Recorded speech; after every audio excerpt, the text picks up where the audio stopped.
Care হসপিটালের সামনে নিরাপত্তা বেষ্টনী আমরা দেখতে পাচ্ছি। আরও বেশ কিছু ব্যারিকেড নিয়ে আসা হয়েছে এই রাজধানীর যে এভার কেয়ার হসপিটাল রয়েছে এই এভার কেয়ার হসপিটালের সামনে।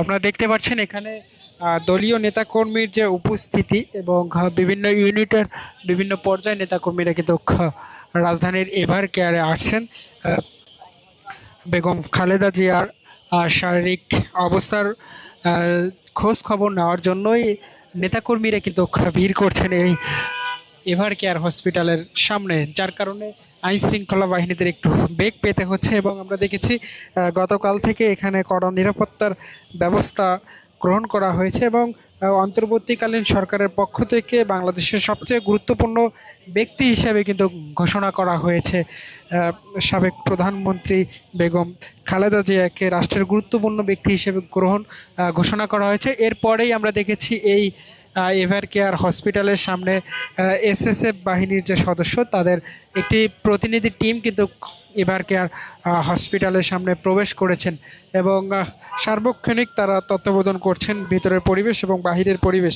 এছাড়াও লন্ডন থেকে চিকিৎসার একটি প্রতিনিধি টিম কিন্তু এভার কেয়ার হসপিটালে ইতিমধ্যে পৌঁছেছেন। এর পাশাপাশি আমরা লক্ষ্য করেছি পুরো এভার কেয়ার হসপিটালের সামনে তাদের যে দলীয় নেতাকর্মী সেটি কিন্তু আমরা দেখতে পাচ্ছি। তারা দীর্ঘ সময় ধরে দীর্ঘ 10 দিন ধরে এই এভার কেয়ার হসপিটালের সামনে অপেক্ষমান এবং নেত্রীর যে খোঁজ খবর সেটি নেওয়ার জন্যই কিন্তু তারা এখানে এসেছেন বলে তারা জানিয়েছেন। দর্শক, সরাসরি দেখানোর চেষ্টা করছি রাজধানীর যে এভার কেয়ার হসপিটাল রয়েছে এই এভার কেয়ার হসপিটালের সামনে থেকে। দর্শক, একটু জানিয়ে রাখি আজকের এই এভার কেয়ার হসপিটালের সামনে কিন্তু দুপুর 12টা নাগাদ সাংবাদিকদের সঙ্গে কথা বলেছেন বেগম জিয়ার স্বাস্থ্য উপদেষ্টা রয়েছেন এজেএম জাহিদ আহমেদ। তিনি কিন্তু কথা বলেছেন সাংবাদিকের সঙ্গে। তিনি জানিয়েছেন